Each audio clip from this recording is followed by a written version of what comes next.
When my wife said she was going on a girls' trip, I smiled, nodded, and even helped her pack. After all, trust is supposed to be the foundation of every marriage, right? But trust, funny thing, it doesn't shatter all at once. It cracks slowly, starting with a single unanswered call. It began on the second night. Her messages grew shorter. Busy with the girls, she said. No photos, no updates, none of her usual flood of selfies and stories. By the third day, the silence was too loud to ignore. My gut whispered what my heart didn't want to hear. Then came the text. Hey, babe, we decided to extend the trip a few more days. Don't wait up. I read it twice, then again, making sure I wasn't imagining it. Extend?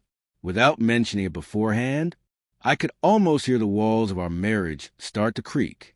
But instead of anger, something inside me went still, sharp, focused. I typed back, take your time. A lawyer loves documentation. Petty? Maybe. But after years of being the calm, reasonable one, I wanted her to feel that pause, the kind that tightens your chest and forces you to replay every decision you made. She didn't respond for hours. Then suddenly, my phone lit up, calls, texts, one after another. Her tone flipped from casual to panicked. What do you mean by that? Are you serious? That was the moment I knew. The trip wasn't just about the girls anymore. I didn't answer. Silence can cut deeper than shouting if you use it right. Instead, I grabbed my keys and went for a drive. Windows down, mind racing. Each mile replayed every subtle red flag I'd ignored. The sudden late nights at work, her phone flipping face down when it buzzed, her new obsession with privacy. By the time I parked back home, my calm had turned surgical. I opened my laptop and began collecting everything, receipts, screenshots, bank records. Not for revenge, but for clarity.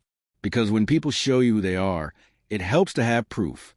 2 hours later, she called again. I answered, steady as stone. Hey, I said, still on your trip? Her voice cracked. Why would you say that? What are you implying? I'm not implying anything. I said quietly, I just hope your lawyer appreciates detailed timelines. The silence that followed was heavy enough to feel. 10 full seconds of realization. Then came the storm, defensive rambling half-truths, excuses that didn't connect. You're overreacting, she insisted. It's been hectic. The signal's bad. Must be, I interrupted softly, especially for the rooftop bar your friend just posted photos from. The silence that followed was absolute. I could hear her breathing, uneven, fast, the sound of panic settling in. Can we talk when I get home? She finally whispered. I'll be here, I said, but so will the documentation. She came home 2 days later, earlier than planned, but far too late to fix what was already broken. The moment she walked through the door, I saw in her eyes the panic behind the forced smile. Her suitcase hit the floor with a dull thud. Before I could say a word, she started talking. It's not what you think, she blurted, eyes darting everywhere but mine.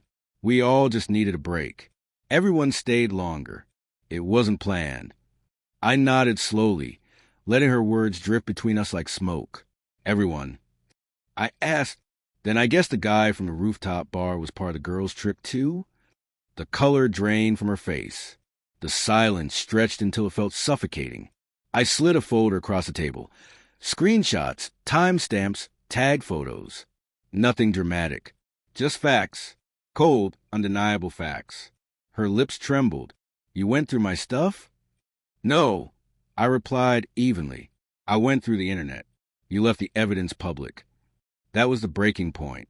She sank into a chair, tears spilling, trying to stitch together an explanation that couldn't exist. I didn't yell. I didn't accuse. I just let the truth collapse under its own weight. Finally, I said, you wanted space? You got all the time you need now. When she realized I meant it, she begged, she promised, she cried. But her words bounced off a wall that used to be my trust. I'd already called my lawyer. They say betrayal burns, but for me it didn't. It froze everything. The anger, the pain, even the love, it all went silent. And in that silence, I learned something most people never admit. Sometimes peace doesn't come from forgiveness. It comes from walking away.